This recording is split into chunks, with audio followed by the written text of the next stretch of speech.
Hi everyone, my name is Rainer. This is Rainier Books. This is my book channel where I speak about books mostly, but also once a week about the week that is behind us, that is behind me, what I have read, what I have plans to read, and other stuff. Let's get started.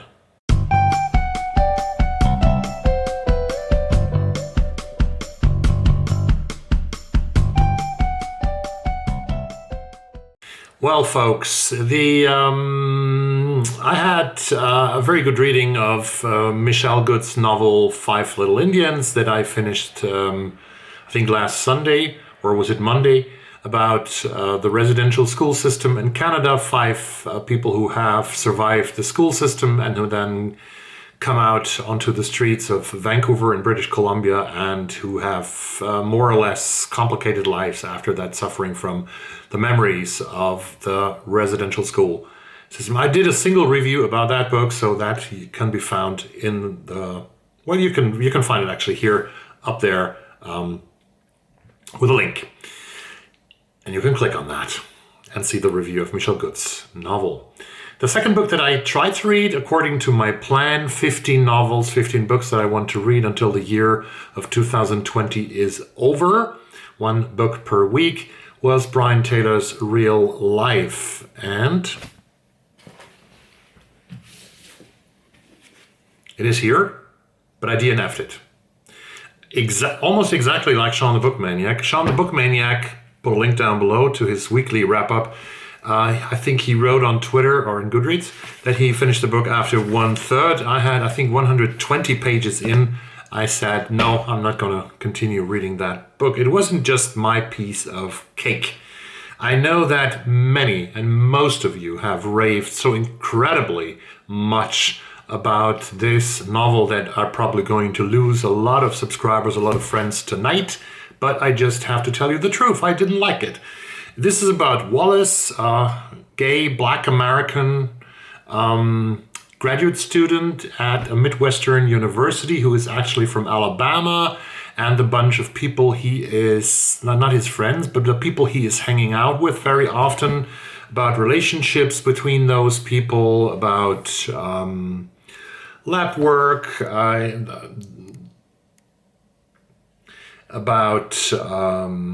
here it says it's a novel of profound and lacerating power, a story that asks if it's ever really possible to overcome our private wounds and at what cost. That might be the case, but there is almost no real plot in that story. There's the characters are characters, maybe well depicted characters. I wouldn't say so, but the characters are characters that I didn't get any connection with. I didn't get a connection to Wallace, to Miller, to Cole, to Roman, to Dana, or whatever. So it was not my kind of novel, and I put it away. Please bear with me. Real life is nothing for me. So off to Hamlet. No, not to Hamlet, but to Hamnet. That's my next project. It's from the New Hamnet. It's here, and I started it today with the first 10 pages. I really hope this is not going to be a DNF, because otherwise I just can delete my channel, I think. That's the next plan. That's the next book I'm going to read. I want to recommend to you, let's turn to other things. I continued having interviews with women soccer, women football, wherever you live. Depends on soccer in Canada and the United States, apparently, and football everywhere else. My women soccer, women football interviews with players this week. I talked on Thursday to Uchenna Kanu, who plays here in Sweden for Linköping's FC, and who is also a member of the Nigerian women's national team. Uchenna and I talked on Thursday. We had a very nice talk, about 20 minutes. I can make a link down below if you are interested in that kind of work and that line of work that I do on another YouTube channel. And I hope to get more interesting interviews with players over the next coming weeks. It is a rumor, there's a rumor that I might speak to a player from Chelsea women very soon, but I won't reveal the name until I really have the file in my computer, on my computer. So let's get to other things that are not so funny. Politics. Ruth Bader Ginsburg has died 8 days ago, actually. She was 87 years old, exactly like my mother. They had the same birth and death year, 1933 to 2020. The president, Donald Trump, is going to replace her with Amy Barnett, who is a very conservative person who he would call a Trump judge, because the president thinks that the judges that he puts on the Supreme Court are his personal judges, as well as he thinks that the Attorney General of the United States is working directly for him and not for the people of the United States. That is William Barr. I want to say a few things about what happens in the United States. The president has twice this week declared that he is not going to accept any result of the election where he would lose the election, where Mr. Joe Biden would win against him. Trump is not going to accept it, he has said. This is for the first time in 228 years that a sitting president says that he's not going to accept transition. The Republicans, some Republican senators like Marco Rubio, Senator Majority Leader Mitch McConnell, they have declared on Twitter that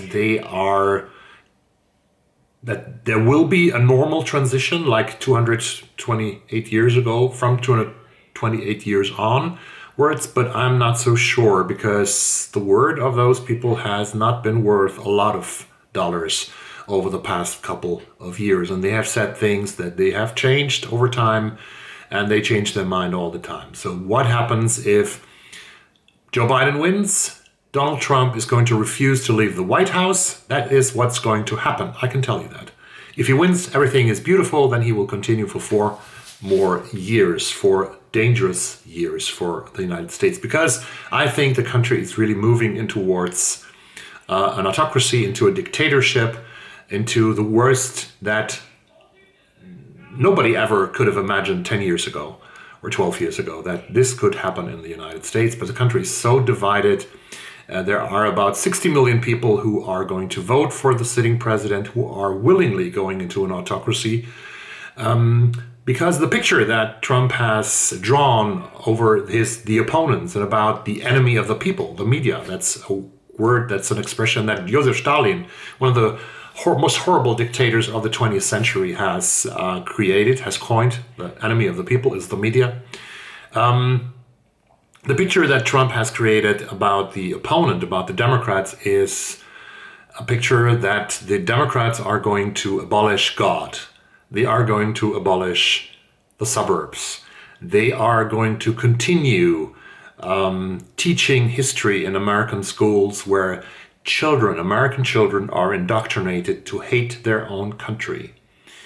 Things like that have, if you sum them up, Trump has spoken last week or 2 weeks ago about the need for patriotic history being taught in American schools, which means to wipe out everything that could be negative, could be critical about American history, the slavery, the genocide against Native American Indians, the overthrowing of democratic elected governments in other countries.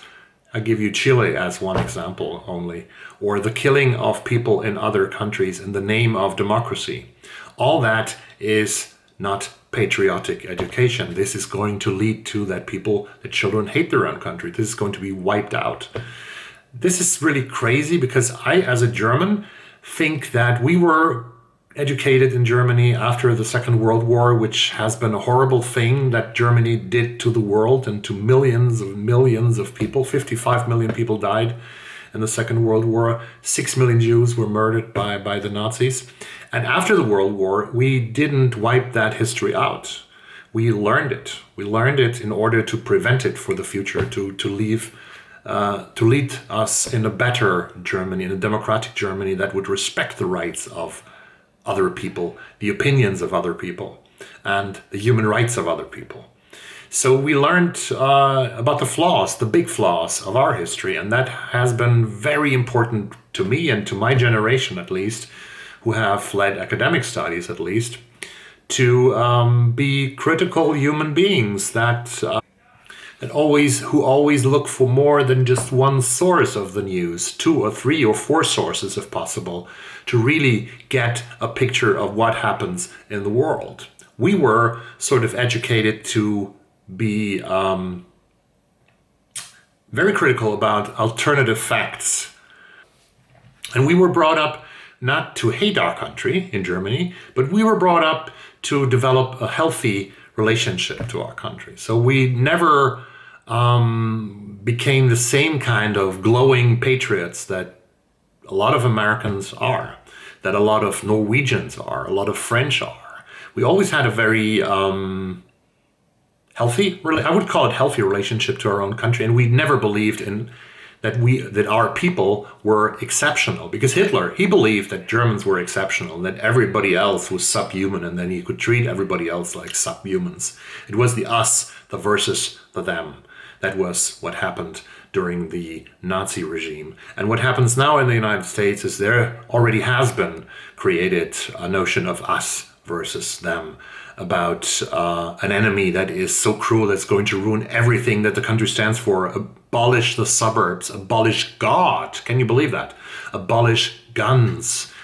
Take away your guns, take away your hamburgers. That's actually something that the president has said over the course of the last 4 years. They want to take away your hamburgers. They want to tell you about climate change, and then there is no more TV when you're sitting with those windmills creating energy and suddenly there's no wind. And your wife says, "Oh my God, I cannot watch my TV shows anymore."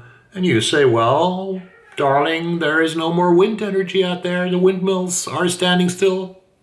That's the future. That's the future the Democrats are creating. So paint a picture of your enemy as the worst, that as somebody who is ruining everything that everybody stands for. And then you have a right, of course, to go against this enemy, not only in a political way that you run against them in elections, but also to maybe arrest them, put them in camps, and create your own laws. Create patriotic education, and to give nothing about climate change. Look at what happened in California, Oregon, and Washington, even in the southern parts of the United States with those storms. Climate change is a reality, and we have to do something about it. Otherwise, the planet for our grandchildren and our great-grandchildren is going to be such a mess. I don't know how to stop this development now. The election is coming on November 3rd. I'm very sure the president is going to do what he says. He's not going to accept the mail-in ballots. Millions of votes will be questioned by hundreds of lawyers. A Trump Supreme Court with a majority of 6 conservative votes to 3 more liberal votes. The things that are going to be decided, or that can be decided, can be turned back in the Supreme Court, are impossible to think of in the year of 2020. The Supreme Court will be able to overthrow Roe v. Wade, the right of abortion to American women in the United States. There are already lots of decisions on state level that are slowly marching towards the Supreme Court, and the Supreme Court will have to make decisions, and they can absolutely retake that right. We will have hate crimes in a way that we have never seen before. We have already seen a rise of hate crimes against Latinx people, against Black people, against gay people, against trans people. So the situation is quite dangerous, it's quite difficult. I recommend reading Surviving Autocracy by Masha Gessen. If you haven't done that, read it. I recommend also Hannah Arendt, The Rise of Totalitarianism, her big book about how the Nazis came to power into Germany. Because you will recognize a lot of features, a lot of characteristics that Hannah Arendt is describing in her book in the current developments. This series, I don't know what happens over time, but I'm really, really pessimistic because the checks and balances are not worth a penny in the end, because when you have a Senate that has a majority of, even the Senate elections will be questioned, of course. It's not only, if the Democrats could flip the Senate, there are 3 seats majority for the Republicans in the Senate, but if the Republicans, if they also put in doubt the election results of the Senate elections, there is no chance to flip the Senate. They will also question the Senate elections. So everything will stay the same. There will be a Senate majority. There is a Supreme Court majority. There is someone There's a whole team in the White House. So that's all you can do. Checks and balances are gone, gone, gone. But I hope that everyone has a nice Sunday with these beautiful words. I say thank you very much for listening to this very negative dystopia that seems pretty real right now. Think about it. Don't sleep. Think about it and do something about it. I don't know what right now, but we have to do something. Good night. Bye-bye.